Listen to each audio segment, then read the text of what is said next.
We acknowledge the First Nations people of the land now known as Australia, and the traditional custodians, the Turrbal and Yagara people of the land where we worked and created this film. We also acknowledge the traditional custodians wherever this film is played all over the world. We acknowledge this land was taken by force and without consent, and to this day sovereignty was never ceded. We thank the ancestors for lighting our path and guiding us home.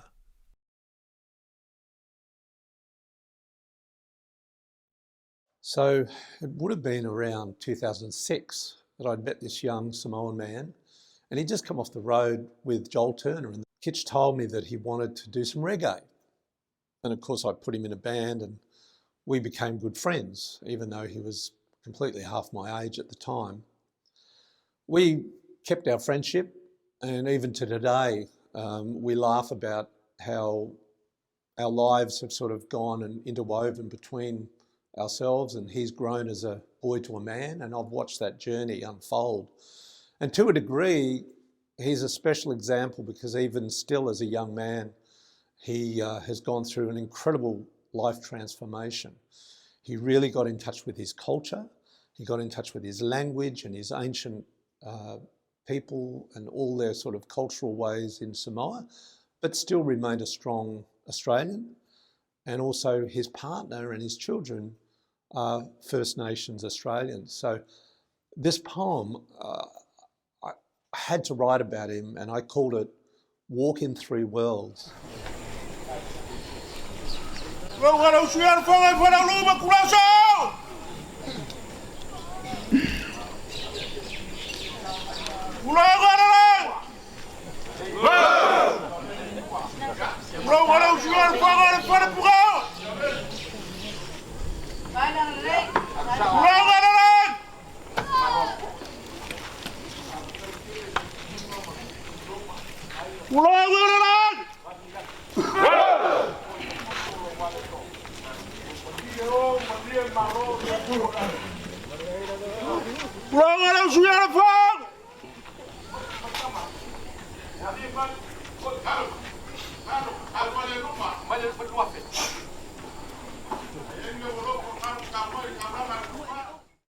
And meeting Kitch was by random chance.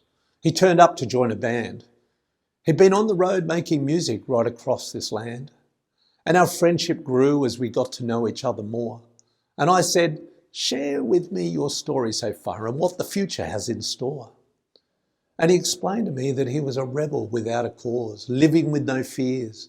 Kitch just wanted to be tough and surrounded by his peers.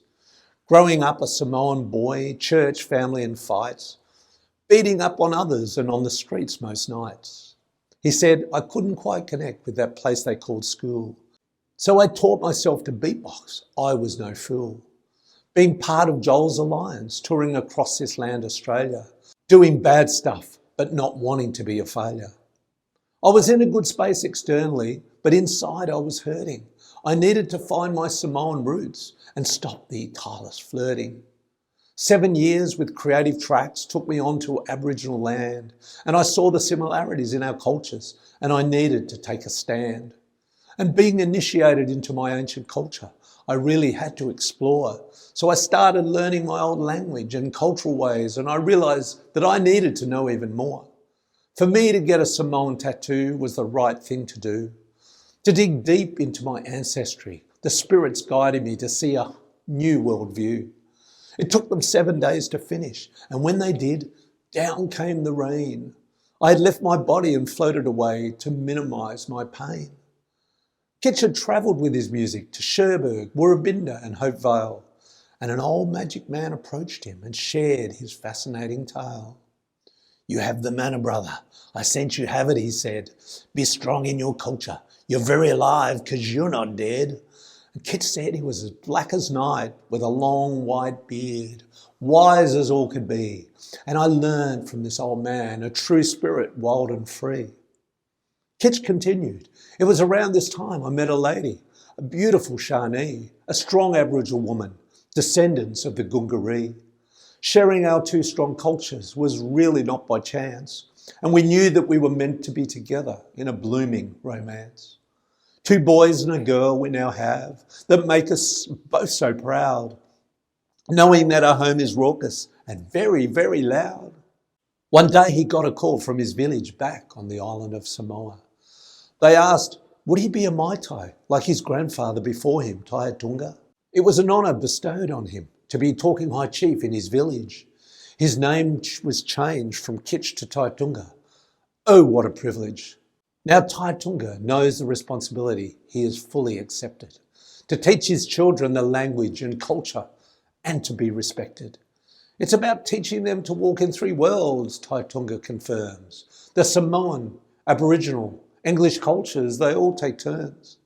Regardless of where you come from or who is your mob, it's important to be proud of your culture and not be a snob. I asked him, how important is it to connect with country? Well, it's all where we become one, Taitu'uga said bluntly. And nature is our healer, the mountains, the rivers, the ocean and the trees. This is what I've learned talking to the old magic man who makes me see with ease. To learn my culture through ceremony and ritual. Practice makes perfect and those things become habitual. Always be kind to all living things and follow their spirit.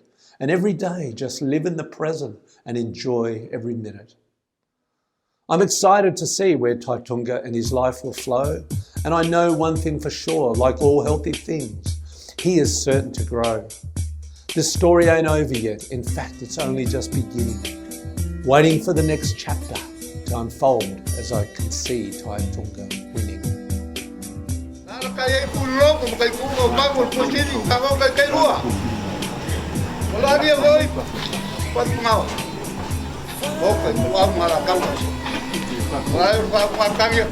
Samoa.